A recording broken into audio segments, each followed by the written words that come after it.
Hello guys, ദേ നമ്മൾ photo വെച്ചിന്ന് നേരെ ഇങ്ങോട്ട് വന്നു കേട്ടോ. നമ്മുടെ മുണ്ടംവേലി പള്ളിയിലെ പെരുന്നാളാണ് കേട്ടോ. അപ്പൊ അവിടെ ഇന്നത്തെ അവസാന ദിവസമാണ്.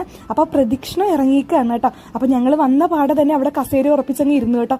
ഇമ്മാതിരി പള്ളി മാറിപ്പോയി എന്ന് ആലോചിച്ചു. കാരണം തിരക്കേ ഇല്ലായിരുന്നു കേട്ടോ ഇപ്രാവശ്യം. 6 വർഷമായിട്ട് മുടങ്ങാതെ വരുന്ന പള്ളിയാണേ. ഇപ്രാവശ്യം തിരക്കില്ലാത്ത കാരണം അങ്ങ് വിജലംപിച്ച് അങ്ങ് കസേര ഇട്ടിട്ടുണ്ട് കേട്ടോ. എല്ലാവർക്കും അങ്ങ് സ്വസ്ഥമായിട്ട് ഇരിക്കാൻ വേണ്ടിയിട്ട്. അപ്പൊ ഞങ്ങൾ ആ കസേര കയറി ഇരുന്നു കേട്ടോ.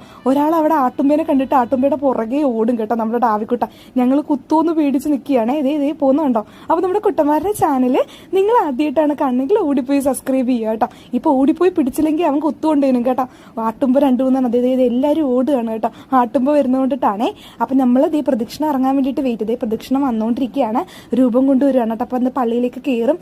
നമ്മുടെ ഫോൺ ഓഫായി പോകും കേട്ടോ. ചാർജ് ഇല്ല കേട്ടോ. അത് കാരണം എനിക്ക് ഡീറ്റെയിൽ വീഡിയോസും കാര്യങ്ങളും ഒന്നും എടുക്കാൻ പറ്റിയില്ല. അങ്ങനെ ഞങ്ങൾ കുറെ നേരമൊക്കെ നിന്ന് പൊരിയൊക്കെ വാങ്ങിച്ച് തിരിച്ച് വീട്ടിലേക്ക് പോകും കേട്ടോ. കുറെ നേരം പടക്കം പൊട്ടിയിൽ കണ്ടായിരുന്നേ. നമ്മുടെ ജോക്കുട്ടൻ ചേട്ടായി ആണെങ്കിൽ ഈ ഒരു പരിസരത്ത് നിർത്തത്തില്ല. പക്ഷെ നമ്മുടെ ഡാവിക്കുട്ടൻ്റെ വേറെ ലെവലാണ് കേട്ടോ. അവൻ ഇതൊക്കെ കണ്ടിങ്ങനെ ആസ്വദിച്ച് കണ്ണന്തള്ളി ഇങ്ങനെ നിൽക്കുകയാണ്.